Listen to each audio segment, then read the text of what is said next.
Hello, everybody. Welcome back to the HighLevel Experience Podcast, where we dive deep into the strategies, stories, and insights that empower agencies and SaaSpreneurs to reach new heights.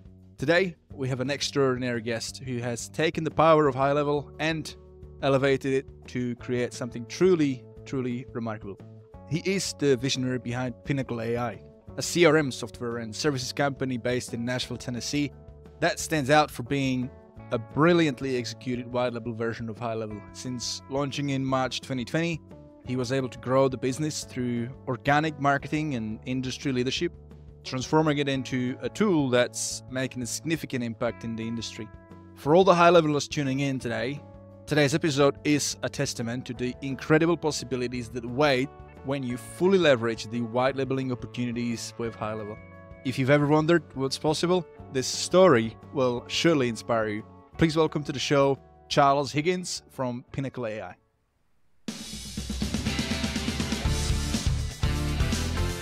Hello, good to see you, man. Hey, good Charles. to be here. Yeah, great to have you, mate. Hey, look, you had like really extensive background in, looking at your stuff, as you do. You run a podcast, and I've dug up some stuff. You've done some sales, particularly with Ford. Question is, where all the earned multiple certifications that you did for Ford, I assume you probably have dealership on something that you did prior. All those experiences in the automotive industry, especially in sales and digital marketing, how do these experiences influence your approach to building Pinnacle AI? Oh, wow. I would say it totally changed how, I would have approached HighLevel had I not had that experience. So, my background was primarily in automotive, spent 25 years in automotive, working for the manufacturer, working for large auto groups. But I was always the tech guy. I've always been a nerd. I've always been a geek. So I was always in the internet department or in the marketing department or training people on how to use CRMs and data management systems inside the dealership. And I think, the biggest thing that I took away from that was all the things that people hated about CRMs. What managers hated about it, what salespeople hated about it, the good and bad of both. And so that's kind of led me to where I am now. So nice. I am a bit of a geek too, so I must confess, it is a thing that naturally draws us to software and to all these things. And I think a couple of times we hang out together in one of the town halls. I don't actually know that many people know about it, high level town halls, but it is guys, if you're listening, by the way, high level town halls, you gotta check them out. It's really good. Like if you're a nerd and you want to have like a first, it's like like going to cinema and buying the first row, like be as close to the maybe a bad example. Maybe concert might be better because you're not gonna sit the first row in the cinema for a movie. You always pick the middle, but for concerts, right, you always get front. Yeah, and I'll say this. I mean, with the town halls, I push town halls all the time. I tell people, I do coaching and private consulting, with agencies, and I tell them you need to go to the town halls. And if you think about it, I mean, it really makes sense because the town halls give you scope of what's coming. How can you plan on how to build your business if you have no idea what's coming down the pipeline? Yeah. If you want to know what's coming down the pipeline, other than, oh, hey, this changed on the change log, you need to go to the town halls. I mean, they're just about every day of the week now. The smaller ones, they've started breaking out to the department town halls. And it's so invaluable. You'll learn things. You get to talk directly to the head of the departments, the developers, and they ask for feedback. They beg for feedback in every single one of them. Yeah. And I'm telling you, a lot of the stuff that people are seeing now is because of the feedback that's coming out of those smaller town halls, not the big monthly one, but the small one. Such a huge difference. That's how I plan on how to build my business or what direction I'm going to go in, because you start to get a sense of how HighLevel builds and what their cadence is and what they're seeing is most important. So you can say, okay, I can plan for this to come out in Q4 or Q3. And now how can I start to build a web page around that and know that that's coming, or let my users know that it's coming? So yeah. Super important to show up the town hall. Yeah, 100%. And by the way, it's actually a nice little secret. Like if you've been trying to push an agenda, like your agenda, meaning like you've got a feature idea or an improvement idea that you've been trying to get some upvotes on the ideas board, that's kind of a bit of an uphill battle because you can't promote it directly in the group because it goes against policy for, valid reasons. But in here, you actually jump to these town halls, and you oftentimes developers, like, they take it up firsthand from you, and then they oftentimes even like prioritize things because it just makes and I think it's also due to the fact that as a developer for them, and I'm making an assumption, I've never been a coder, but I think it's a bit of a lonely job. You're behind the screen and you're only like reading these upvote ideas. It's all just text, right? Whereas they get the opportunity to like face-to-face, like real feedback, real human-to-human feedback about a feature, and that can come across like better than just on an ideas board, right? Yep. Now. Yep, absolutely. They love that interaction. So, and they throw their calendars out there all the time. So yeah, that too. Yeah, you actually get to book. They enjoy it. Yeah. They enjoy it because they get to see what's going on in our heads. Like, it's one thing to read something. It's, and we all know how it is. I mean, how many times have you asked a client to say, hey, just send me a Loom video. Don't try to write it out. Just send me a Loom video, because there's things that are going to be left out in that text. Yeah. It's the same thing on the ideas board. Like, they read it, but there's just something missing for them. They don't quite get it. And when you can get on a call with them or on a town hall, and they can ask questions, and so they can actually understand where you're coming from. They want to do whatever they can to help us, but you got to show up. So now, question to you, being so interested in like this techie stuff, being a nerd like me, running your own white label version of this SaaS, there's a common thing being said in the community numerous times. Rob Bailey's a big, he's a big proponent of it, which is keep it dang simple. Like he calls himself caveman, right? He's like, just one thing, focus on one thing. But I feel like you're probably more like me, where like just get excited about all these other things, and like probably, I don't know, like where do you stand on that, range? Yeah, so I go against just about what anybody says when it comes to how to sell high level. I go the complete opposite direction of most. But so I sell all the features. I give them everything, plus we include some other third-party tools. I don't stick to just one feature or one. I do stick to one pricing model. So I don't do the multi-tier pricing. I think it just creates another decision for them to make in the buying journey. That I was going to ask you about honestly, that is unnecessary. But, when it comes to selling the platform itself, the reason, of course, my background is CRMs and data management systems. So it's super easy for me to have a comparison conversation to Zoho or HubSpot or Salesforce or some of the Thrive, some of the others that are out there. But the other part of it is how I sell is its best success is because of how I market. The thing that you have to realize is that there isn't a business in America, there isn't an entrepreneur in America that doesn't need a CRM, period. Yeah. Most of them already have it.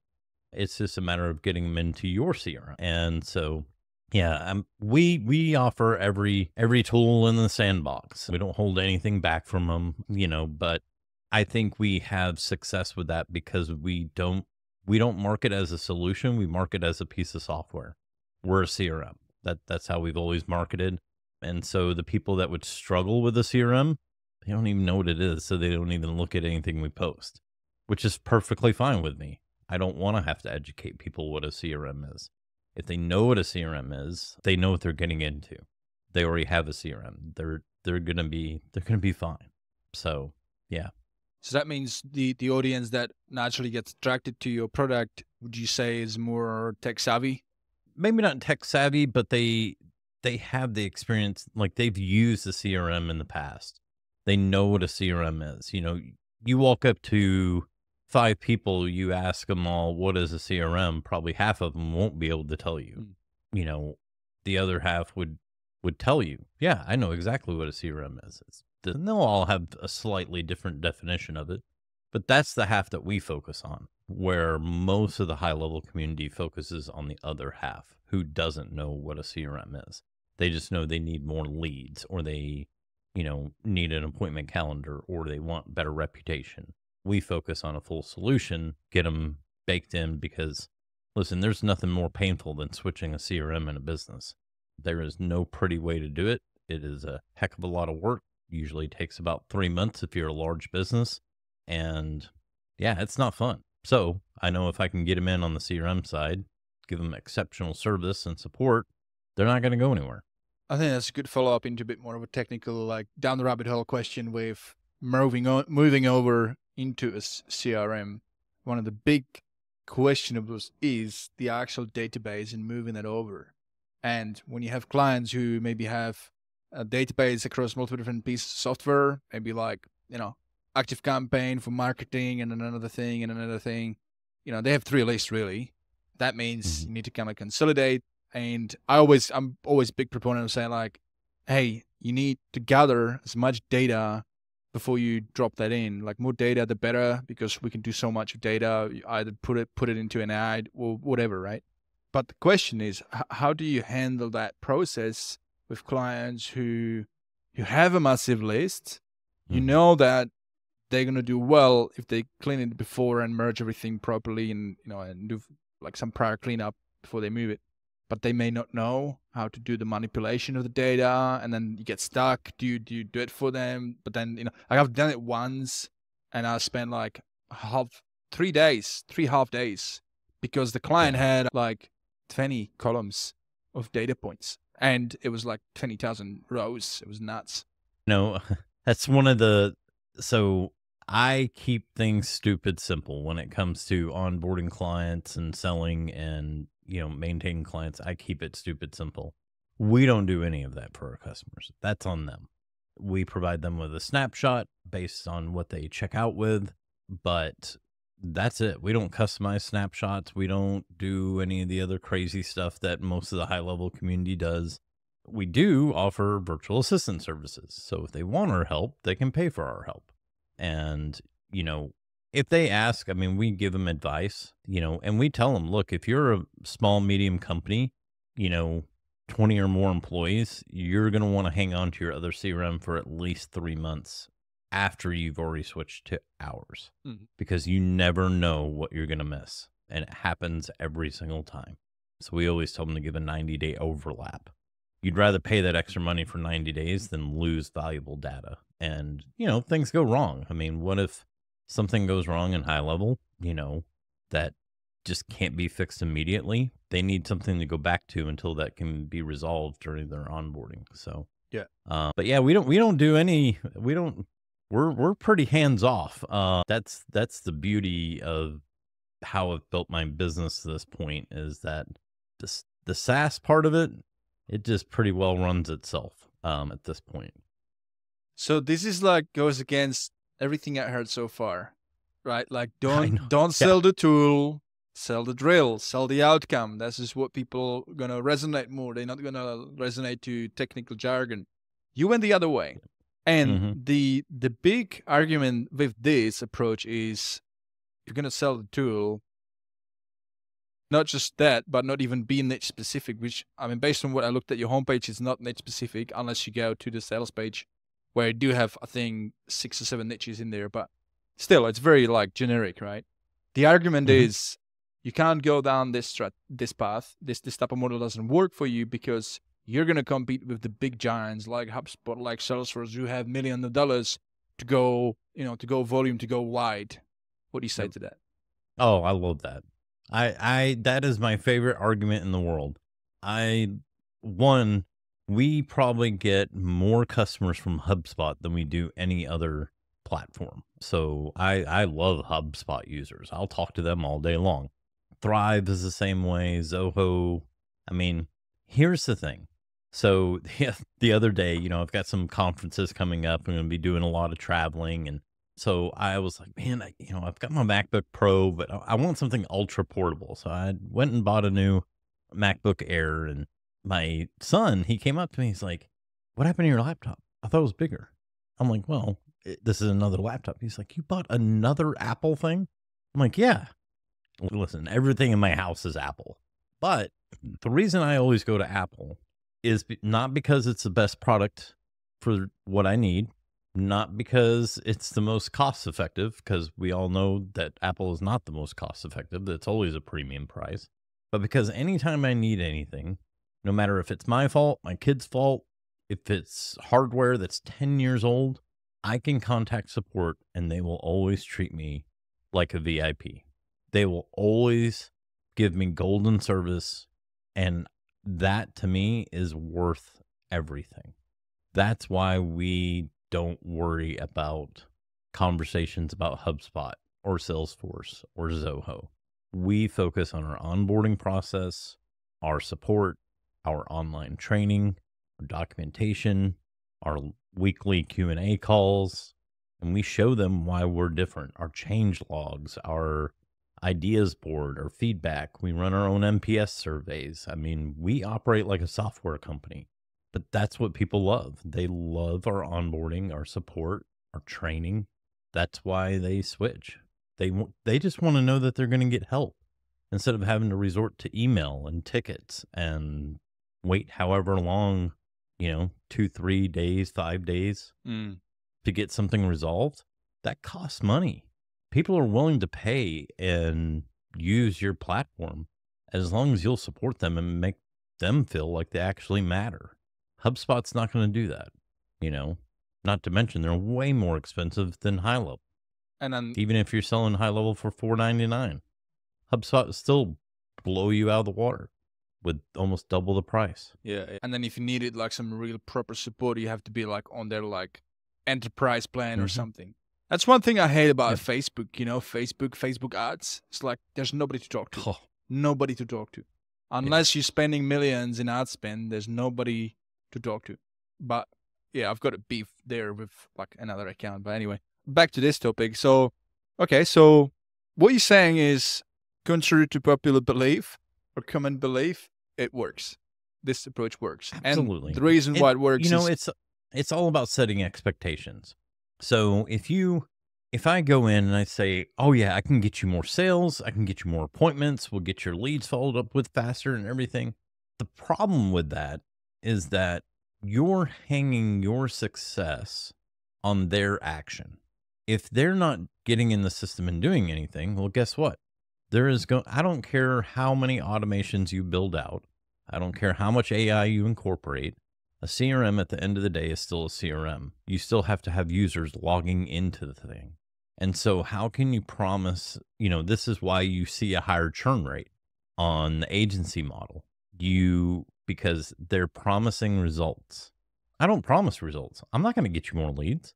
I'm not going to get you more appointments. I'm not going to increase your sale rate. Not going to do any of that. I'm going to give you a system that offers all the tools. I'm going to give you instruction on how to use them and training on how to use them. Now, whether you go pick up that tool belt and actually use it or not, that's up to you. I'm just providing the technology, and they know that going into it. Like I said, setting the stage, setting the expectation. We market and advertise as a CRM.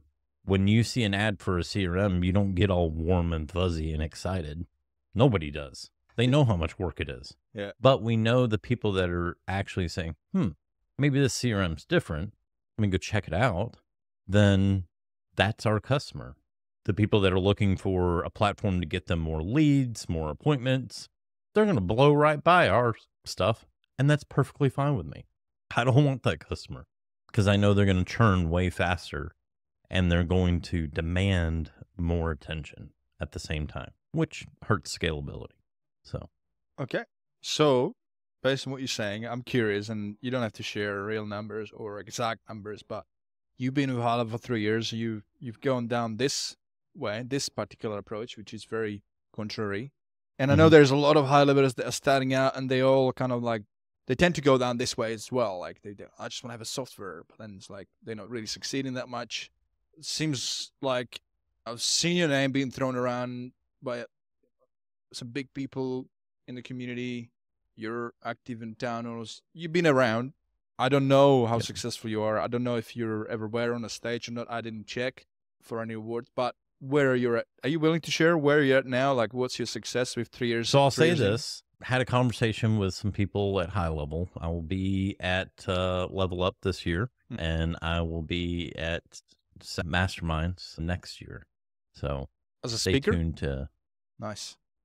workshops. So I'll be running SaaS workshops, how to actually sell SaaS. Because there's a lot of confusion between SaaS and SWAS. Yes. Software with a service. I'm glad that you made that distinction. Yes. There is, let me tell you, most of the people that say they're selling SaaS are not selling SaaS. They are selling SWAS. They are straight up doing agency work. There's very few people in the high-level community that are actually true SaaS. Very few, like less than a couple handfuls. There's not a lot of them. Most of them incorporate advertising services, whether it's utilizing a third-party platform like Upex or Play, or, they're using the new Facebook ads manager that HighLevel just rolled out. Yeah.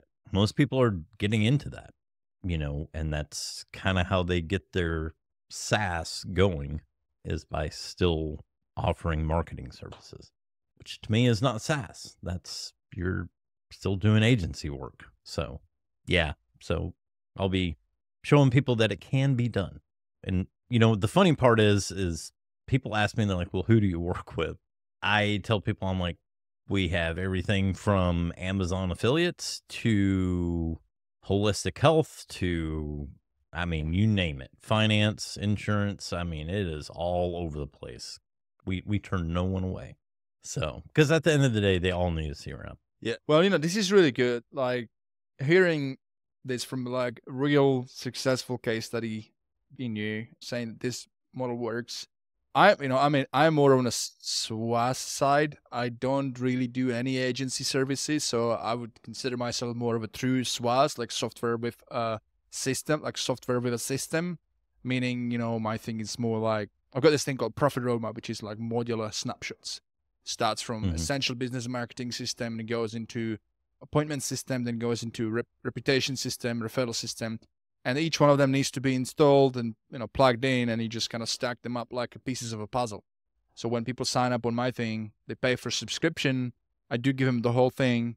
And then I say, hey, you can just use the software, or you can fast track rather than trying to learn how to build everything yourself. You can fast track and use our modules, and then either pay us one-time fee and we configure it for you for your specific business, or you can use a guide and set it up yourself.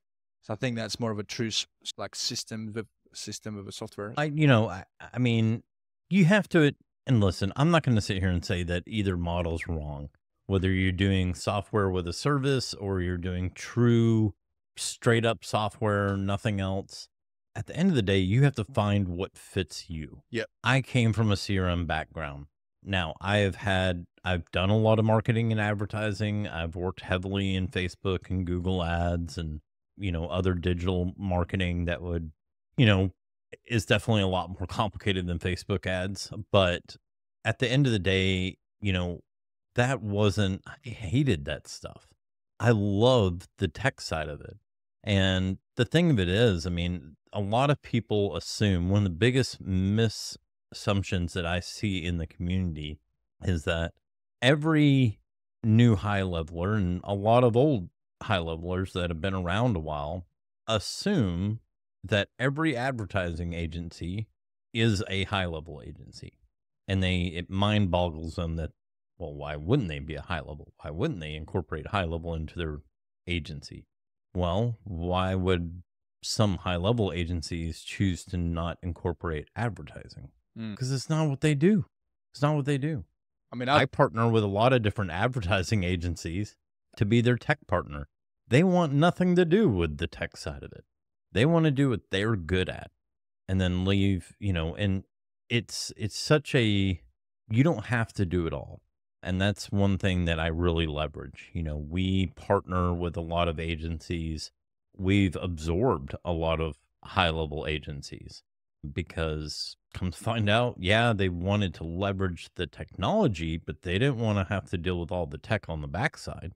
They didn't want to have to build out support systems and training systems and onboarding systems. They didn't want to do that. They just wanted to leverage some of the automation for their advertising purposes. Yep. For their clients. And so it's like, why are you messing with something that you hate to do? Cancel your account, come under us, we'll work out a deal. We don't compete. I could care less about advertising, so you can have that whole piece of the pie. I want nothing to do with it. I'll handle the tech part. We stay in our own lanes. We do what we're good at. At the end of the day, the customer has better success. I'd much rather work with two different companies that specialize in what they do than one company that kind of does both okay. Yeah. Which is what you run into a lot in high level. Yeah, no, I agree. I mean, I've done the advertising side for clients, and very quickly I realized, yeah, it's just that's not fun. Like, you cannot guarantee any, like, in order to like be really good at ads, I think you need to have, like a lot under your belt, like a lot of ad spend, like $1 million ad spend and more to have really that savviness. And I felt like, well, I didn't have that. And so, I mean, I tried to do my best.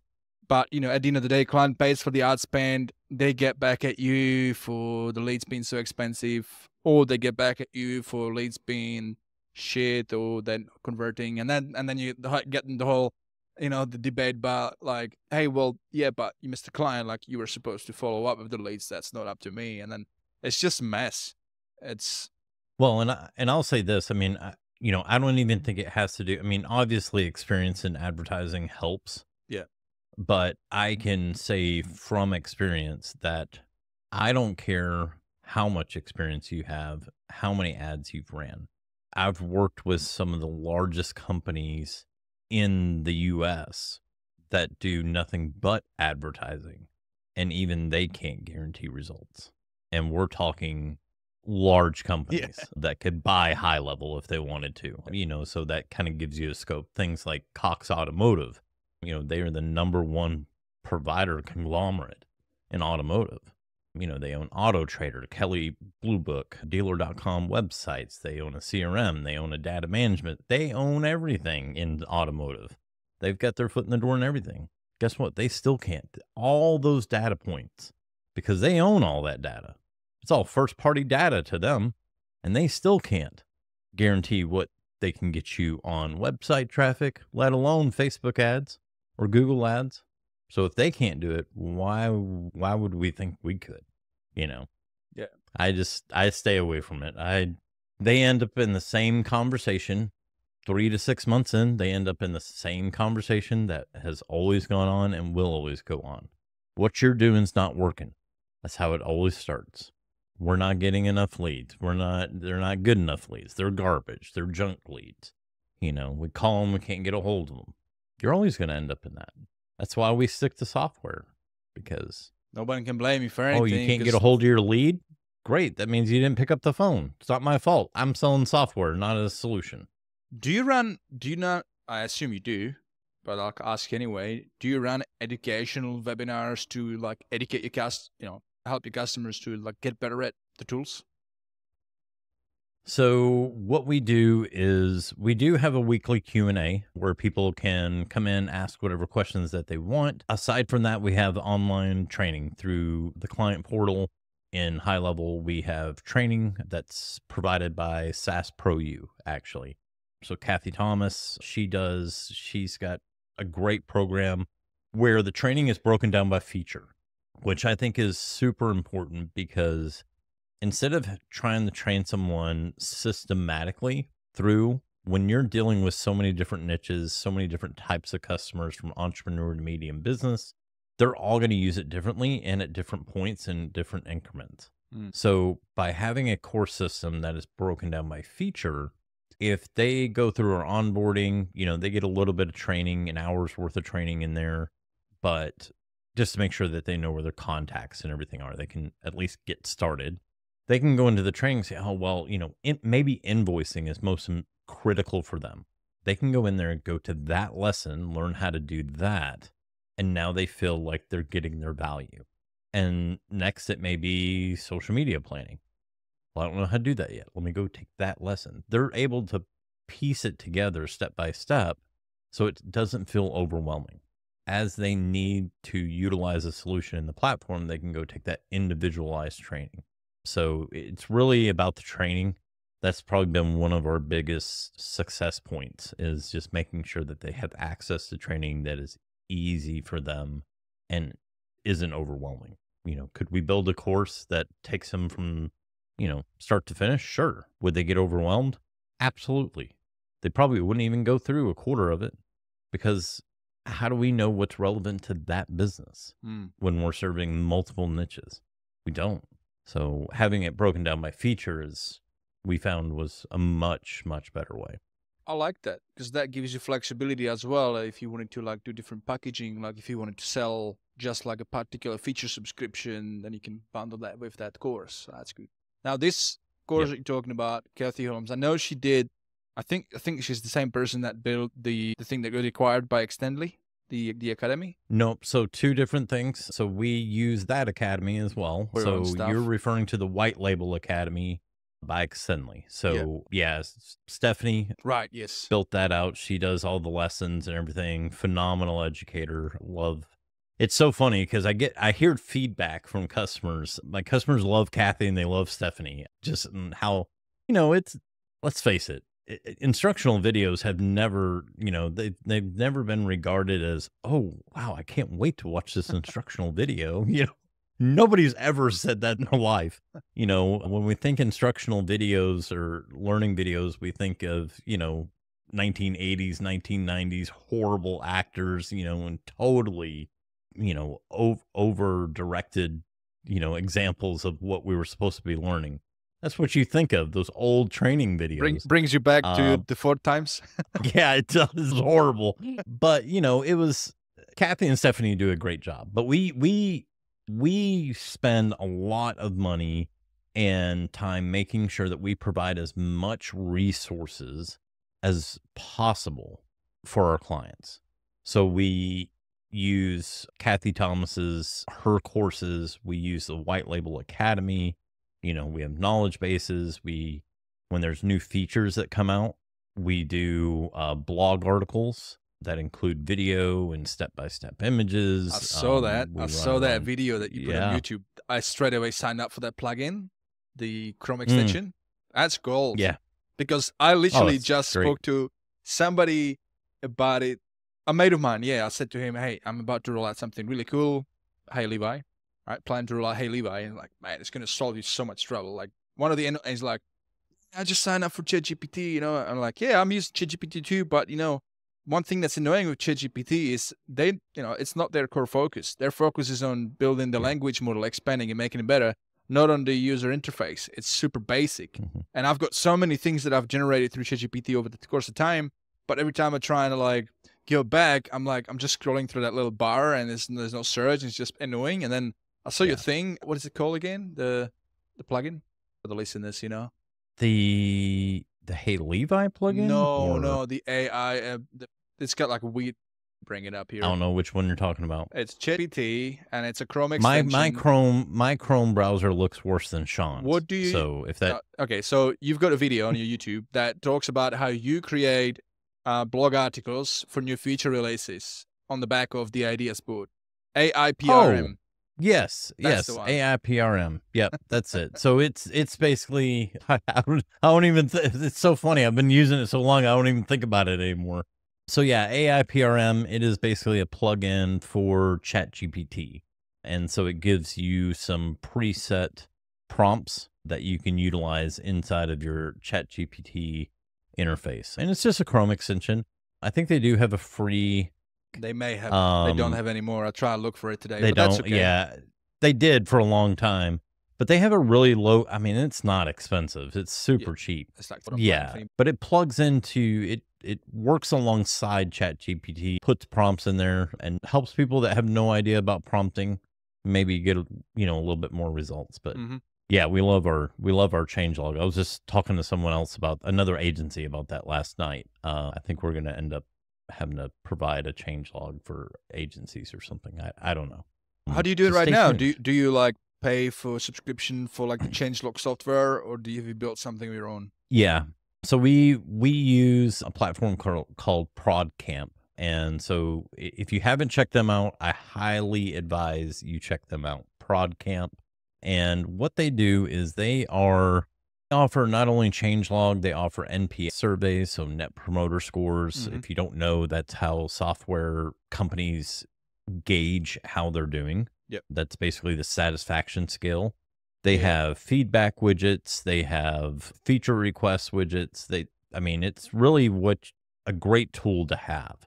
So we run our change log through there. We run our own NPS surveys. We have our feedback widget that is sticky to the right bar inside of our white label. So anytime someone notices a bug or, something's not working right, they can just hit that button, write out what it is. They can actually click a button to screenshot their screen. They don't have to use their own screen software. They just click a button. It'll grab a snapshot, hit send, and then HighLevel passes their location and user information via ProdCamp's script. So when it comes in ProdCamp, we know which user submitted it. We know which sub account it was in. Oh, hang on. So it's like an API integration with HighLevel, does it? It's not an API. It just uses, you put it in at the agency level. So it's able to capture, the user's email. You just use the merge codes. Oh, yeah. Okay. Yeah, nice. Yeah. So cool. in the JavaScript that they give you. So yeah, but it's super nice. I mean, we have clients that if we put out, HighLevel does their roundup email with new feature highlights from that week. And I mean, we all know HighLevel puts out a heck of a lot of updates a week. Crazy. We actually do ours 3 times a week. We do a weekly roundup based off of our change log 3 times a week. Because if we did it once a week, there'd be way too many entries in there. And so we send it out Monday, Wednesday, and Friday. But we've had sometimes where there wasn't as many updates that week. So maybe it didn't go out Wednesday. We've had people email us like, hey, where's the latest updates? Like, do we not get any more updates? So they love it. But yeah, we run our own change log, our own uptime monitor, so people can see if Pinnacle AI CRM is having any issues with forms. I use or uptime as websites well. going It's down awesome. or- Yeah, I like that. Yep. Little green dot. I got it in the footer of my website as well. Cool. Yep. I like it. So we use that. We have it fully, we track Twilio, we track Mailgun, we track OpenAI and the HighLevel platform Yep. under our white label, all in our uptime monitor. So our clients, if they're having an issue, they can click status and it'll just drop down and they can see exactly what's going on, why something's not working. So yeah. Charles, you've really put a lot of effort into this being run as a proper full-fledged software company. What's your take on the whole white labeling and people like not figuring out that it's actually HighLevel? Trying to be like, are you overly protective or do you care where you stand? Not really. I mean, I have several accounts that know, that we're HighLevel. I have a lot of accounts that have come from other agencies. And at the end of the day, am I going to go out there and, shout from the mountains that, hey, we're HighLevel, we're a HighLevel white label? Of course not. I'm going to advertise and market as Pinnacle AI as a white label. But at the same time, I'm never going to lie to a customer. If they ask me, are you HighLevel? I say, absolutely. We're built on top of HighLevel. Here's what we do different. And I will be 100% transparent. We give you a snapshot. This is, our process. We give you a pre-built one. You can pick. I can explain the differences between them. We do onboarding. We do tech support, weekly Q&As. We have a change. I explain everything that we do different than most other agencies. And they can choose to work with us. I love it. But the people that have found out after the fact, none of them care because they just love how we operate. Because exactly, at the end of the day, it comes down to the approach we of operate the customer support. Yeah. HighLevel will never gonna give you that kind of personal touch support. It can't. It's not scalable. It's not in. And it's all about building relationships, in not just with your customers, but with your partners. And I say partners intentionally. One thing I learned in automotive is that you have vendors and then you have vendor partners. Let me tell you, if you don't feel like you can talk to whoever you're paying for whatever service, if you don't feel like they are a part of your team, you need to cut ties. You need to cancel that subscription and run. That is a vendor. Yeah. A vendor partner, you could have something go on. Maybe something breaks, something happens. It could be 2:00 in the morning and you can get a hold of someone and they will drop what they're doing to help you. That's a vendor partner. That's a miles difference. That's what we've been fortunate to have, but it's taken time. We built relationships, built trust. And so, yeah, that's one thing that sets us apart from a lot of different HighLevel agencies. I saw that video that you posted in the community. Like I was looking at stuff that you posted in there. That's how I do my prep, right? LinkedIn and community, whatever. I saw that video that you posted from one of your, like the heartfelt video, the 2 videos from one of the customers, the dude. That was like really moving. I don't know what exactly he was referring to, something about a website or something, but that was genuine. Yeah.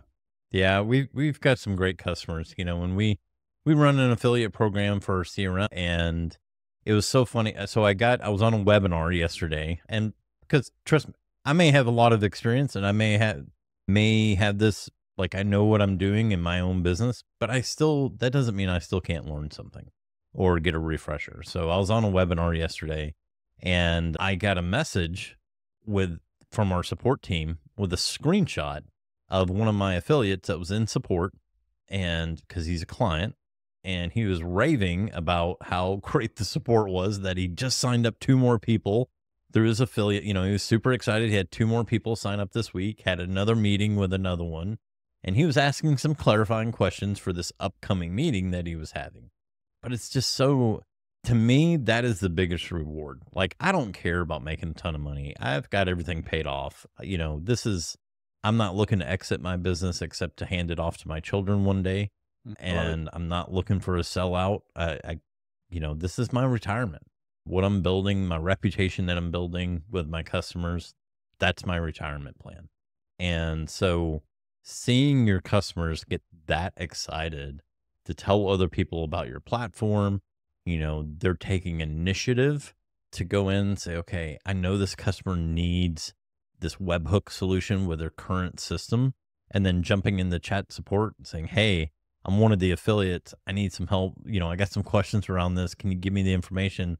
So when I have my Zoom call with them, I can tell them the right answer and get them to sign up. I mean, that's when you're doing a good job.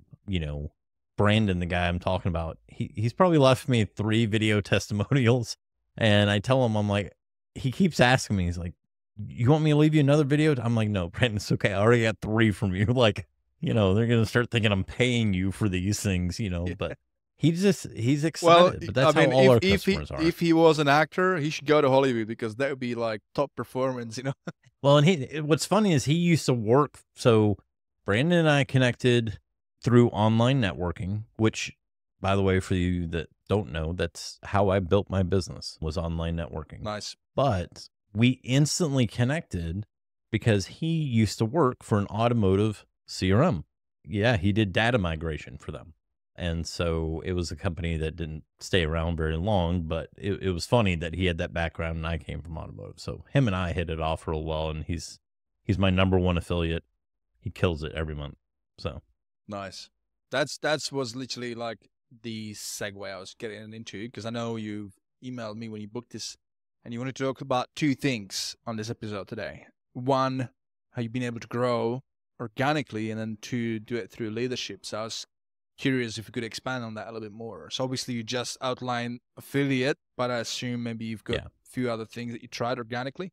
Yeah. So, what's funny is we've never run ads. We've never once. We've never done any paid advertising. It's all been organic. We pump out a ton of content. We have a regular blog. We have a system updates blog, and then we have our change log, which is searchable. We put out 2 to 3 pieces of content across all social media platforms, Monday through Friday. We have 300 or 400 videos on our YouTube channel. We're going to be adding a bunch more in the future. We just pump out a ton of organic content, and our website, probably by the end of the year, we'll be hitting right at about 100 pages in our website, not including the 300 to 400 blog articles that we have. So we have a lot of organic content. We get a lot of organic traffic. The other side of that, so as I was building that up, was I started in online networking. Like business, like BNI, things like that? Not even that. Honestly, I hate BNI. Anybody that tells me their meeting is more important than my business, I'm not going to, BNI is great. Don't get me wrong. I just have a problem with the attendance rule. So my personal opinion. It only works when people attend. Well, so I did online networking. And so I would go to different online networking groups, Alignable. I went to a lot of those. networking calls. I would go on Eventbrite, find online networking calls, lunch club. And I just started telling people about what I did and finding the groups that best aligned with my ideal customer, my avatar, which was a not necessarily tech savvy, knowledgeable of tech. Like they understand what a CRM is, So and like, they know they need I don't it. know, like GitHub or Well, no, I mean, it was, do they have a current CRM? If I said CRM and everybody looked at me like I was an idiot, okay, that's not the networking group for me. But if I go in, there's some insurance or finance people in there, they know what a CRM is because they have to use one. Yeah. So once I started finding groups like that, and I would just tell people what we did, what our competitive advantage was when it came to onboarding and support. And slowly but surely, I started to get over clients. I didn't care about growing fast. I wanted to grow slow and steady. My biggest focus was churn rate. I didn't care how much I grew. I wouldn't care if today I still only had 60 clients, as long as my churn rate, that's what I focused on, because I'm okay with slow growth if I'm not losing customers every month, And so that was the focus that we took. It was just a lot of conversations, a lot of one-to-ones. And then as we got into our first 10 clients or so, that's when we started to, okay, let's start pushing out content. Let's start to get away from live demos. We don't even do live demos. We do a recorded demo. Yeah, right. We don't, only time we jump on a live demo is if it's a larger company and it's technical stuff. It is not like they have systems that they have to integrate with.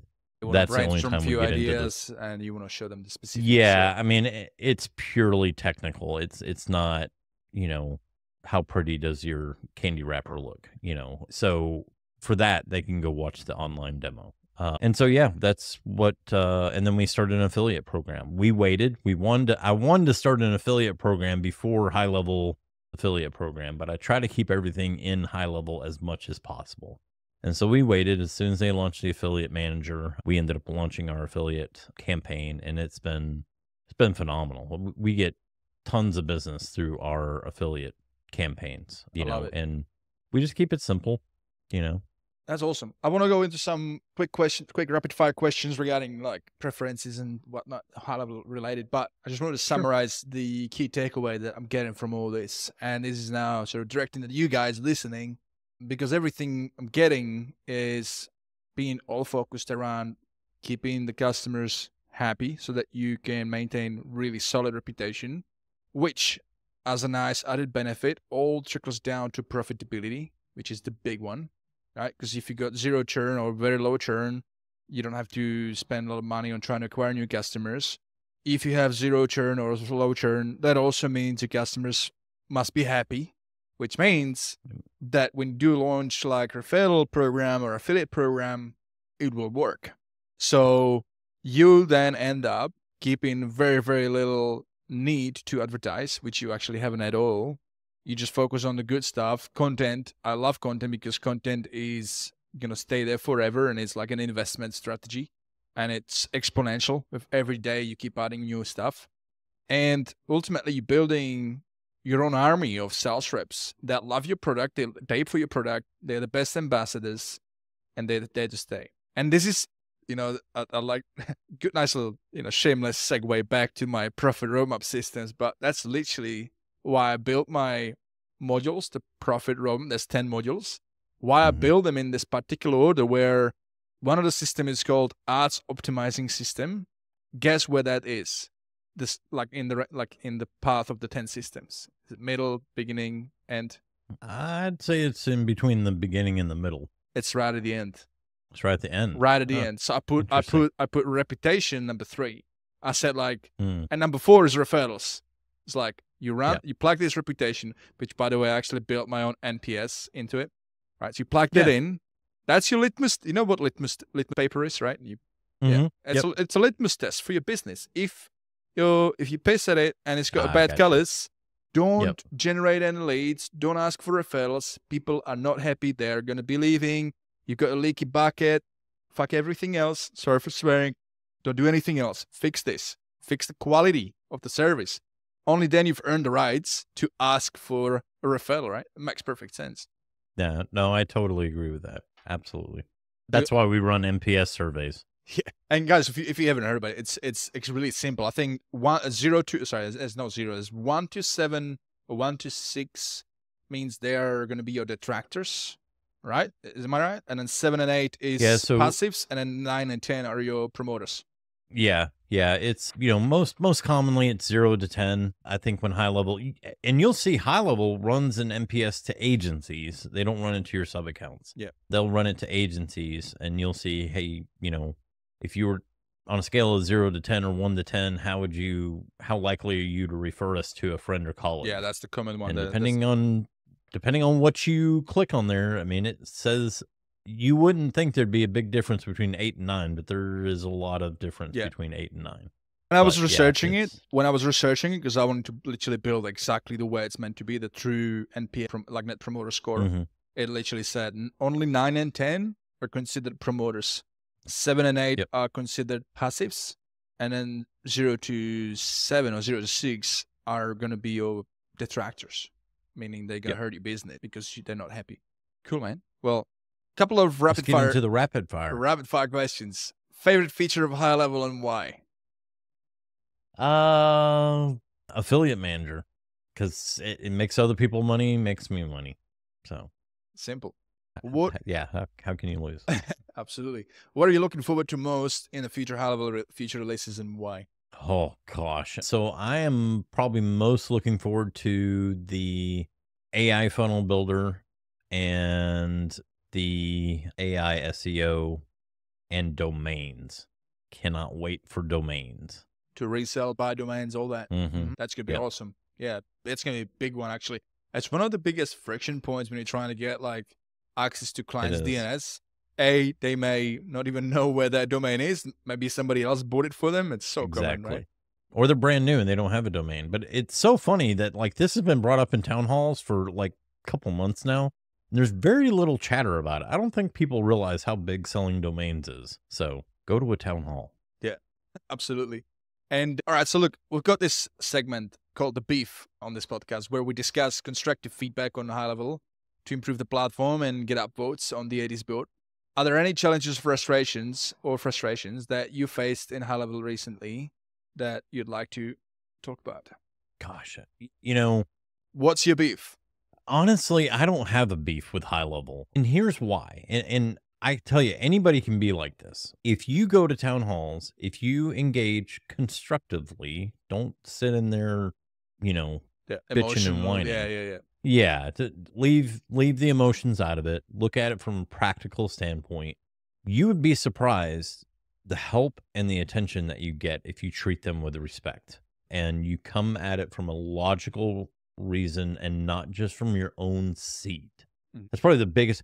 Probably my biggest beef with HighLevel is honestly the community. I just think that we as business owners need to hold ourselves and others up to higher standards when it comes to communicating. Listen, I get it. There's bugs, but guess what? It's software. There's always going to be bugs. There's always going to be things that are broke. That's just how it is. I don't care what you can say what you want, but every CRM breaks. Every single one. HighLevel actually goes down a lot less than a lot of the big competitors out there. So my thing is just, show respect. That's will move mountains to get whatever we want done as long as it makes sense. If you're looking at it from just your agency standpoint, put it on the ideas board. But if you can see a viable play for a large portion of the audience that either uses HighLevel or is an agency, they'll probably implement it pretty quick. Pretty much everything that I've brought to them from an end user level standpoint, which by the way, we send all our feedback directly to HighLevel. So all the feedback that we collect from our customers, we direct it straight to HighLevel. Nice. And we get tagged in Slack all the time. Hey man, thanks. Appreciate it. Wow, we never thought of it that way.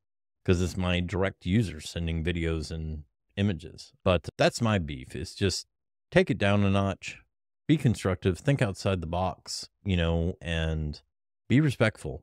This HighLevel team is incredible. They're doing a hell of a lot of stuff that they don't have to do, honestly. And not just they're willing to meet with us.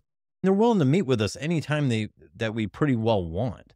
They're doing a lot. They're really trying to stay more connected to the community in a constructive way. Unfortunately, there's still a lot of people out there that want to not be constructive in the way that they communicate things. And that's where you start to see that distension. Yeah. You see gripes and complaints and listen, I get it. Their support is not great. Completely understand. We all know that. If you know that, don't complain about it. Go. Yeah, I mean, it is what it is. They can't be great at everything. They're good at just about everything except support. That would be, I guess, my one gripe, but it's not really a gripe for me. But even then, there is an opportunity you can pay more per premium, which gives you better support. I don't know how better it is, but But at the same time, I mean, that's why they have the Facebook community. Yeah. That's why they have their, they have other methods of getting support than just chat support. And I think that's what people miss. Like, I sent out 3 or 4 Loom videos last night at 11 o'clock at night, helping people in the HighLevel community with questions that they had. Hey, here's a quick Loom video on how to do that. There's people that want to help. If you can't get help in chat support, there's a reason why they keep that HighLevel group going, is so that you can go there to also get help. Yeah. That's part of their support system. Yeah, 100%. And look, guys, I mean, we all get frustrated. I get frustrated with things that, not working up to scratch. But what is important to realize is that, I mean, they have the best interest, at heart, the team. And like you said, it is just a software. So just look at it, put emotion aside, submit the feedback, submit a Loom, give as much context so that people can actually figure out real quick, and then increase the chances of resolution. Because I mean, I must show up to the town halls and show up to the town halls. That's the secret. I'm telling you, people, that is the golden. Like, if there's one thing that you take away from this, show up to the freaking town halls. I mean, please, for the love of God. And I get this, right? It's like 70,000 people in the group community, out of which I don't assume that everybody is like the agency or owner. It's probably their staff team as well. But there's a lot of users in there. Yeah, but the magic is that it's not just the town hall itself, but on the town hall, you actually get the not just the developers, but the managers of the developers for a particular subset, like the developer for workflows, the main manager for who's got all the tech, all the developers underneath him for workflows. Sean pops in, Varun pops in sometimes. I mean, they pop it because they want to hear the feedback. I remember Sean had popped in, and we were talking about something with the SaaS configurator and snapshots. And I explained, how the feature I was asking for was, hey, we need some way to load snapshots other than the SaaS configurator. And I was trying to explain, I do one price model. I basically use the SaaS configurator as a snapshot loader. And Sean had walked in and he's like, well, that's effing stupid.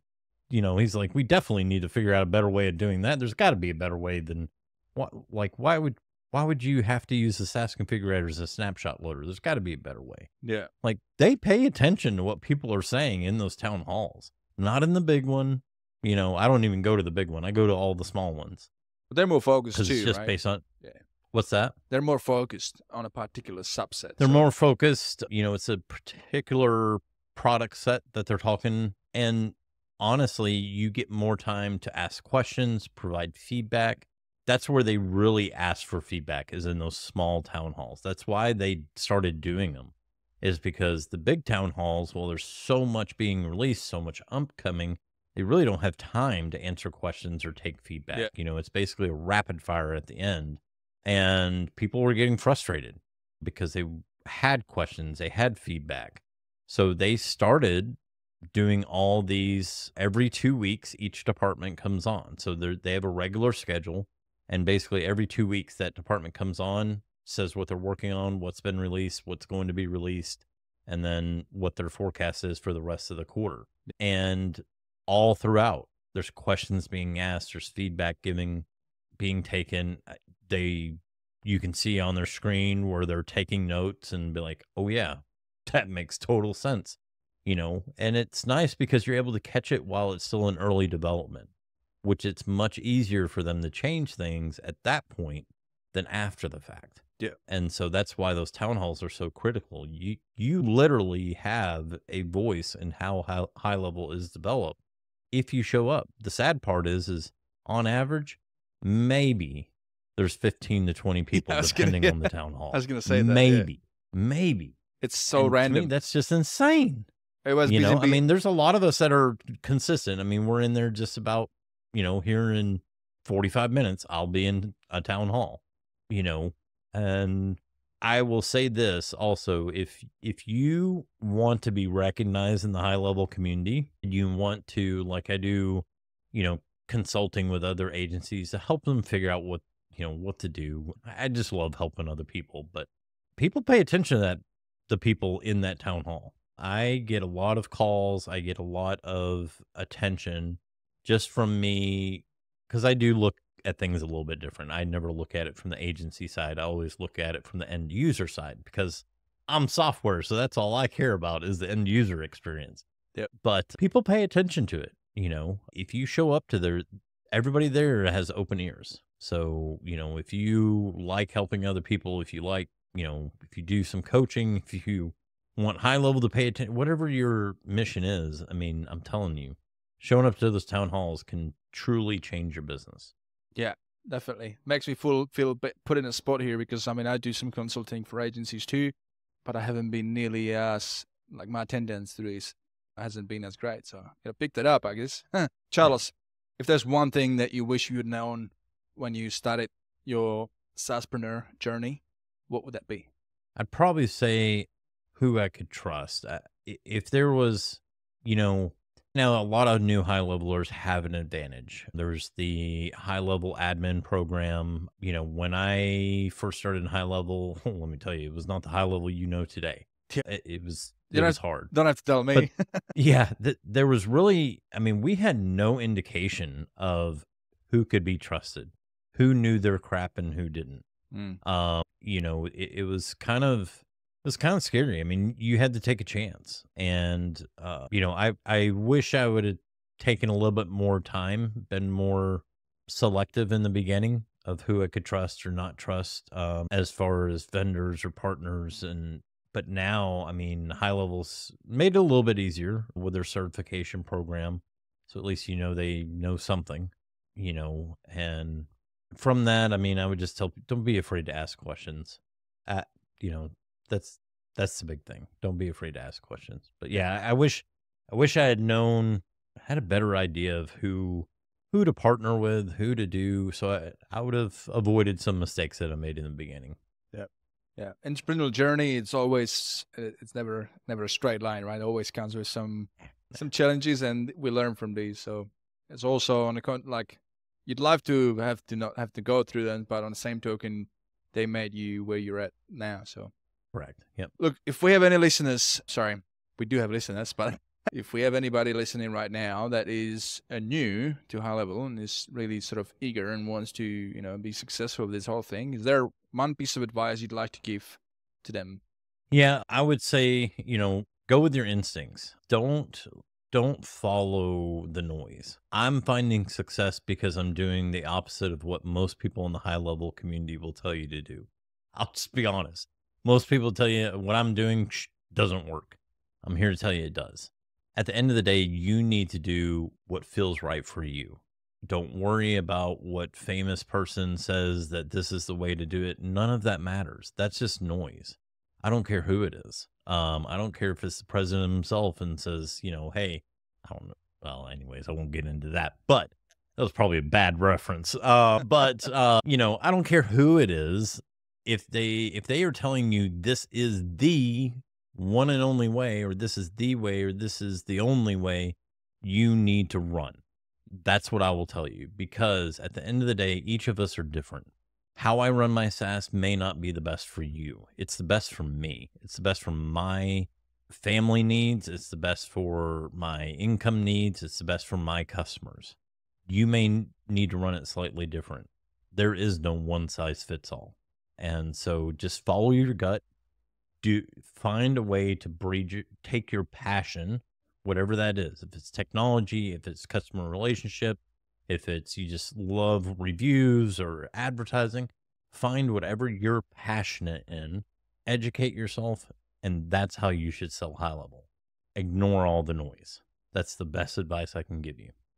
I love it. I love it. There's definitely many ways to success, and just like you said, it's take the one that's most personalized to you, that most relevant to what relates best to your preferences, whatnot. But in any case, any path you take will always result in some growth if you do it right, and with growth comes more work and responsibilities, and there's nothing better than having a team and delegating it to a team, which brings me to your virtual assistant service. Can you talk to us about that a little bit? So our this is something I never thought I would do. This was not in the plan by any stretch of the imagination, but this came out of necessity. So as we continued to grow, we started inherently getting more requests about, hey, can you build a funnel? Can you do this and that? And I'm like, I'm software. I don't do that. So, we were partnering with different agencies to do different services, but at the same time, I needed more control over it. I needed to make sure that my customers, I didn't want it to affect my churn. And so I started looking for virtual assistant services. Could not find a single one that I could white label, that I could just remove myself from the picture and they interact directly with my client and me not be monkey in the middle. Every VA service that I talked to, they either wanted to charge me an astronomical amount of money, or and none of them offered true white label VA service where I could just plug and play them and walk away. Mm-hmm. So I said, I'll build my own, and started hiring. The intention was only to do it for my agency. There was no intention to offer this as a service to anybody else. Not even 30 days after launching it last year, I started getting bombarded by agencies saying, hey, do you offer white label? Because they knew me from the community. They knew they knew I knew my stuff. They knew, that I could be trusted. And so I started getting bombarded about it. I'm like, maybe we'll do that one day. I'm not really sure that that's the path I want to go down. Well, now we do it. So yeah, we offer virtual assistant services for our own clients. That was how it started. And now we do white label. So we actually make it to where the agency doesn't have to have any involvement after sign up process. We communicate directly with their client.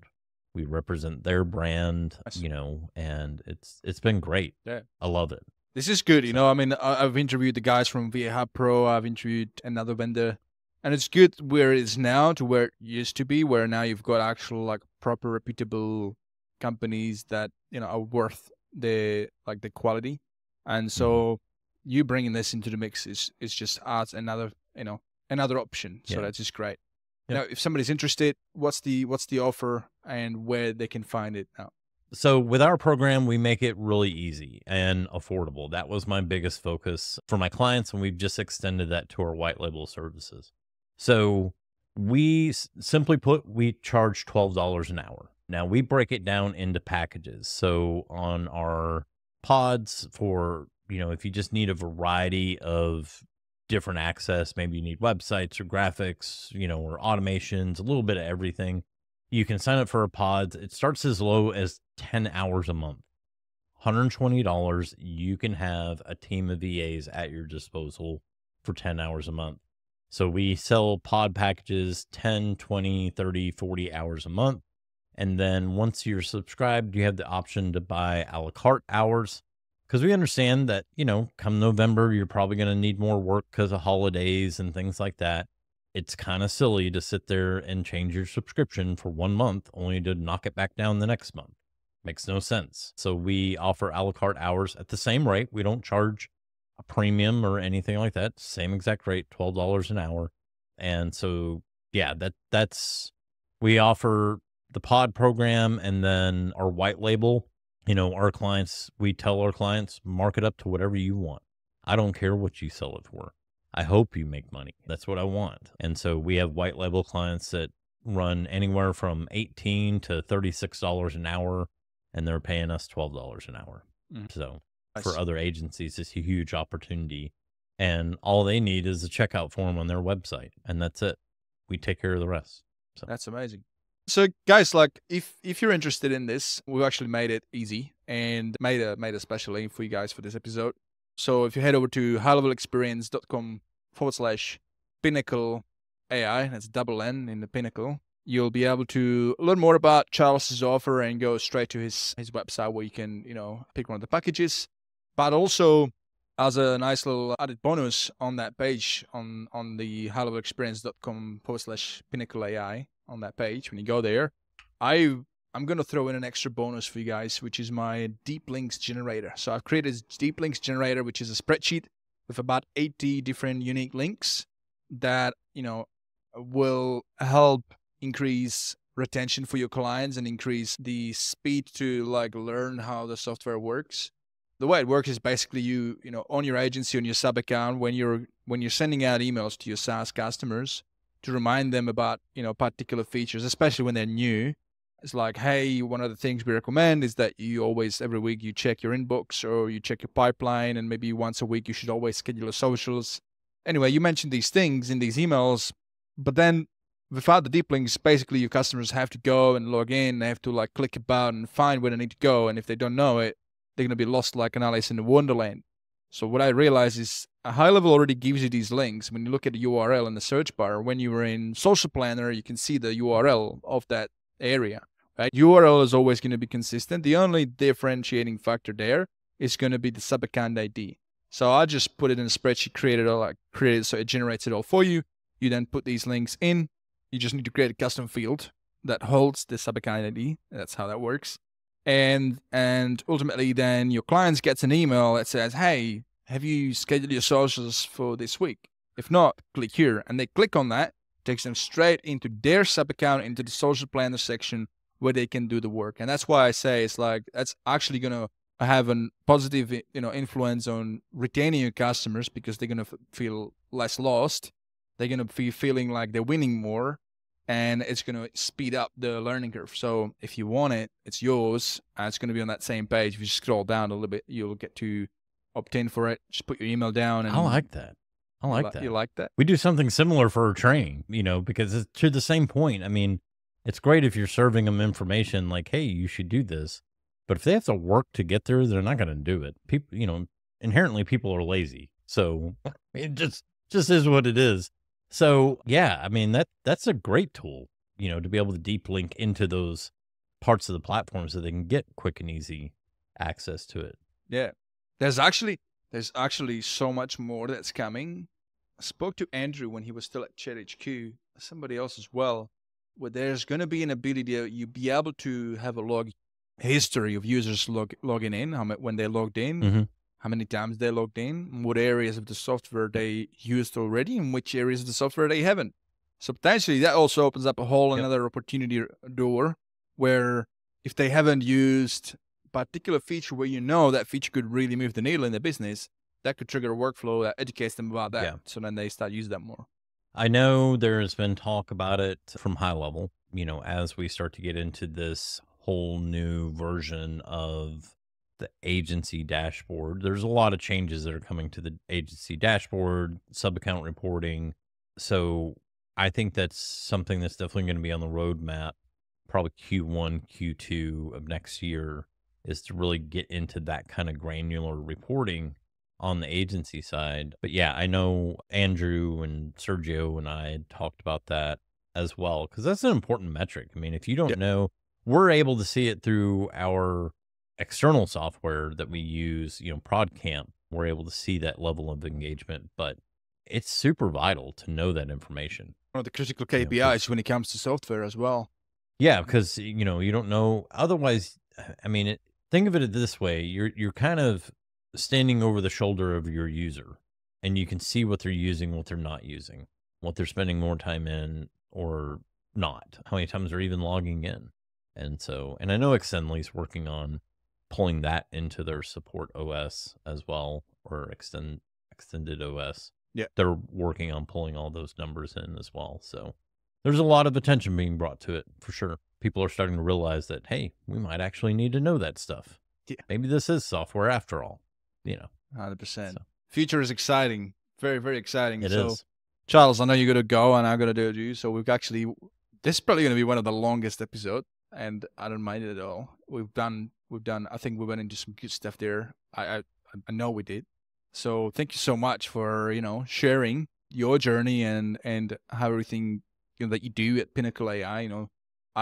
Some could think like, why would you share it? Is that everybody's competing, or it could be why would you share it to others? It's like no, the world is big, and you've shared everything. You haven't really left anything out, so I appreciate you for doing that. And I am confident that anybody that has been listening to this episode up until this, if you guys are new, then hopefully you've been taking some notes, because there's been so much that's been dropped, some lot of good value bombs per Charles, and all you gotta do is just apply what works for you, and that'll help you in your journey to be as more successful SaaSpreneurs and start to get your first 10, 50, 100 subscribers.